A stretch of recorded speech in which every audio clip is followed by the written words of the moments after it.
Hello, everyone. I've presented, sorry, this is always nerve wracking. Hello, everyone. I'm here to give you a little short webinar on using choice boards. As we met together, this was one of the options that came up, and I know some of you are already using choice boards, so that's fantastic.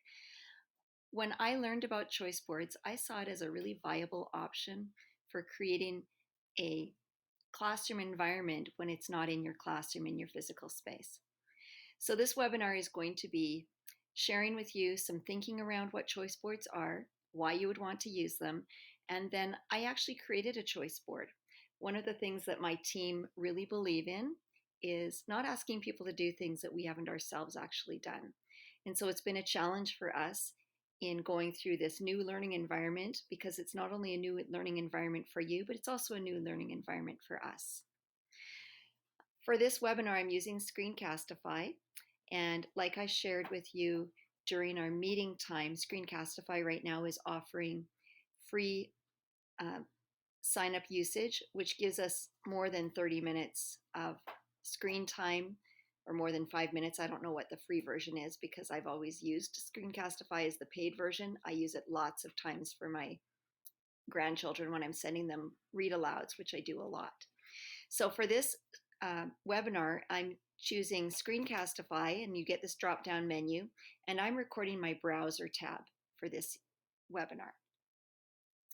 For the videos that I've used in this webinar, I've done them using my cell phone, and then I have airdropped them to my computer because some of them are quite large. And so this is a screenshot of my computer receiving the video from my iPhone.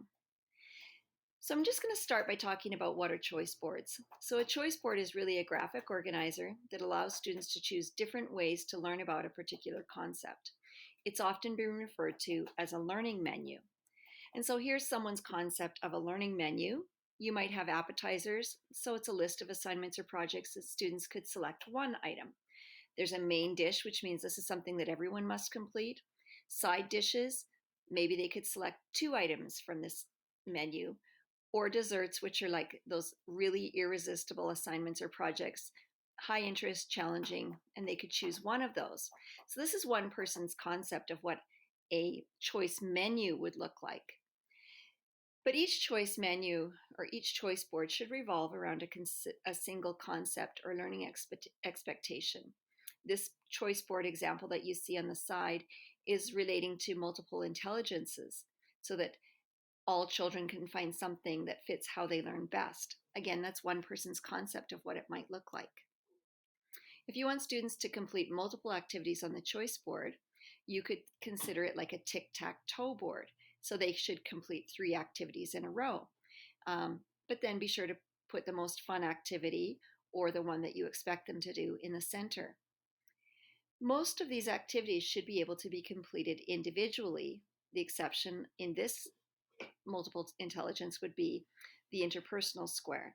What I'd suggest is that we have some things that children can do independently and some that they can do as with a parent support. So why should you use them? First of all, we can facilitate differentiated learning opportunities, looking at your families, looking at what their needs are, and being a family-focused choice board. So we realize that not all families will be able to complete everything that we ask. So this gives them an option. Can you try one of these? Can you try 2 of these? Maybe you could do 3, or maybe you'd like to do the full set, depending on how the family is able to support this. You can use this in any subject. It provides different contexts for students to engage in a variety, using a variety of their senses. And these approaches are supported by research. It offers all learners of all ages choices in how they learn about a new topic or to understand a familiar one. You can also use them to provide tiered levels of learning opportunities, and it can serve as a contract between the student and the teacher. It can be adapted for special education or IEP children who have certain IEP plans to support them. Here is another example of someone who's using a reading log response menu under that first paradigm or the first concept of appetizers, main courses, desserts. So why should you use them? It increases student ownership. You can focus students on essential knowledge, skills, and strategies to align to curricular goals, or in our case, essential outcomes. You can make it easy to manage. So, a single lesson, a week long lesson, or even a month long period of study. So, giving students choices in, let's suggest for this purpose, I was thinking a week long menu. And again, here's a math menu set up like a choice board again with um, multiple opportunities to learn. How you make your choice board and what you want it to look like is totally up to you. I used a tic-tac-toe model for mine. Here's some links if you're interested in the research behind it. Multiple intelligences. What does the research say about how children need to learn in different ways with different modes? And then there's a link to a really where I got all of my pictures from in this previous menu. So how do you use them? First of all, you want to identify the topic or area of study which you want students to focus on. I chose my essential outcomes that I wanted children to be able to develop at home. Then, using your student profile and assessment data, determine their readiness and their learning style, etc. That's really a point about knowing your families, knowing your kids. And then for this tic-tac-toe board, I created 9 different tasks or activities for which students could choose.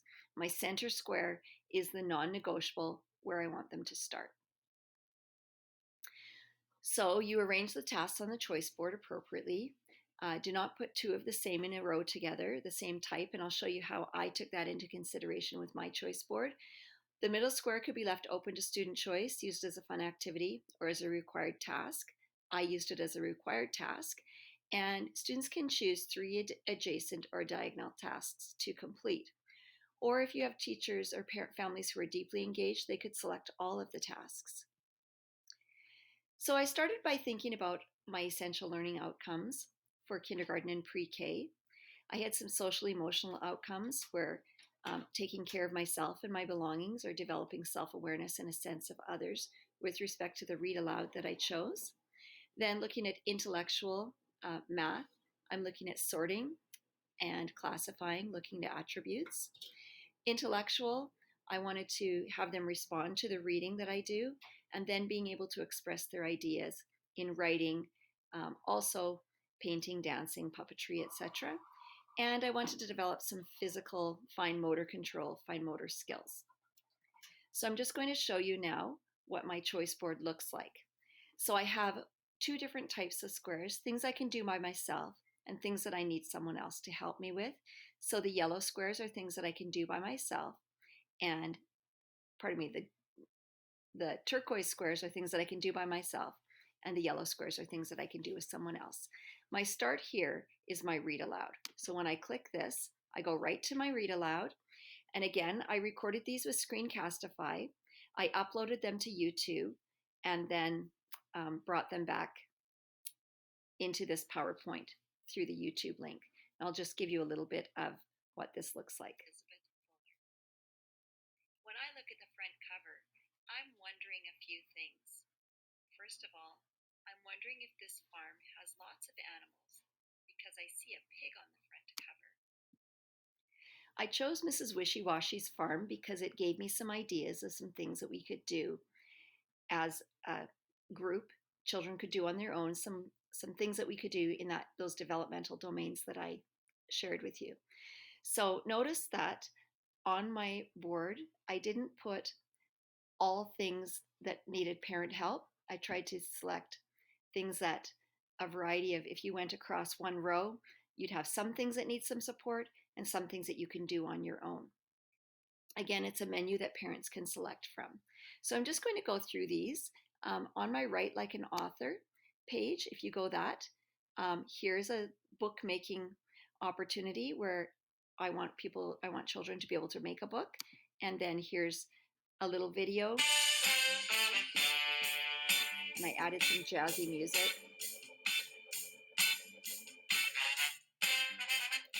So with this video, it shows them how they can make a book, gives them some instructions on a really easy way that they can make a book together and make a book that they can use at home. And then my thinking about what I'm going to put in my book, which is the something is in the tub. If I look at number 2, exploring like a scientist, on this video, or on this scene, I'm asking them to look for things that are washed or not washed, because the book Mrs. Wishy-Washy talks about her washing the animals and how they feel about it and what they do about it. So here are some things, some examples of things that I have at my house. My dishes that are not washed, and my dishes that have been washed. My laundry that is not washed, and some things that have been washed and folded and put away.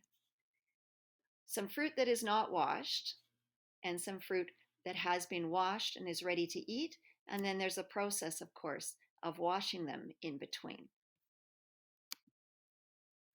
Playing like a musician, I have a link here to some easy shaker tubes that families can make at home using toilet paper rolls. So you can make your toilet paper roll, staple it or tape it at the bottom, add your rice, and then staple or tape it at the top. And if you tape it a different direction, it makes it kind of jazzy. Very easy, quick thing that they can do. Dancing like a dancer, once they've made their instrument, here's a really fun little music video that they can shake and dance along. I like this one because, first of all, it's at a farm. It's jazzy.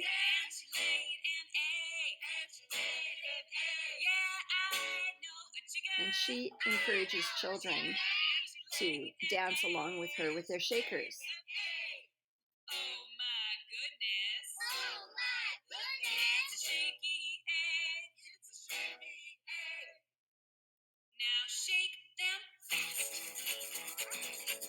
So you get the point. Then I went to create like a sculpture. And in Create Like a Sculptor, this is a really easy recipe to make moon sand at home. They have to find 4 cups of sand, maybe they have around their neighborhood or in their sandbox.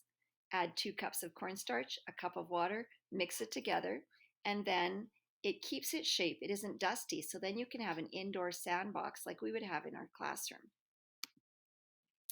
When I look at painting like an artist, this is one that is again related to the Mrs. Wishy-Washy's farm, where you actually make mud paint. So you take some mud, put it in a container. Spring's a really good time to collect mud. Add some dish soap, which makes it paint better, and then add water to make it look like soup. And then you can draw using any vehicle, making tracks across your paper. Tell it like a teacher is where we listen to the story and then you have a conversation with another adult. So, who was the story about? Where did the animals live? What did they have trouble with? How did it start? Then what happened? How did they solve the trouble? This is really a support for parents, which is why it's a yellow square in how do you have a conversation with your child about the story. Then Sterilize Like a Doctor is an opportunity for children to clean their own toys. So if you add equal parts of vinegar and water to a spray bottle, then they could spray their toys with the vinegar solution, let it sit, and then wipe them away with a paper towel or a rag. So this is an opportunity for them to do that. So there is my choice board and the way that I set it up. I set it up in PowerPoint. I would send this out to my families and let them choose what their activities were. Then I think about what would I do daily as my check-in. So if this is my week's worth of activities, now I'm going to do my daily check-in. So in this daily check-in, I'm showing them how I made my book. You might want your parent to help you with this part, but because I'm an adult, I did it, and watch how quickly and easy I can do this. So I first made my W's and made all the folds, and then I have a little fold that I cut, and it gave me a line to cut on. I cut that piece, and woohoo! I got my paper just the way I wanted. I fold it back together, and ta-da! I have my book. It's ready to go. So then once I've done my check-ins, I might just make sure I'm there. Yep. I might want to have children converse back to me. What did they do? So this is where you can use your seesaw, take a picture, make a video, talk along, or just tell you about what they did, whichever platform you're using to communicate with your families. So that's how I did a choice board. It wasn't really difficult to do. The planning and thinking was always the big piece. And then just putting things together in my PowerPoint presentation was easy to do. And again, for my videos, I either used Screencastify to record my read aloud, or I did things on my phone and then uploaded it to my computer. Really quick, easy ways to share your thinking and share your learning plan. I hope this helps you out as you are looking toward your planning.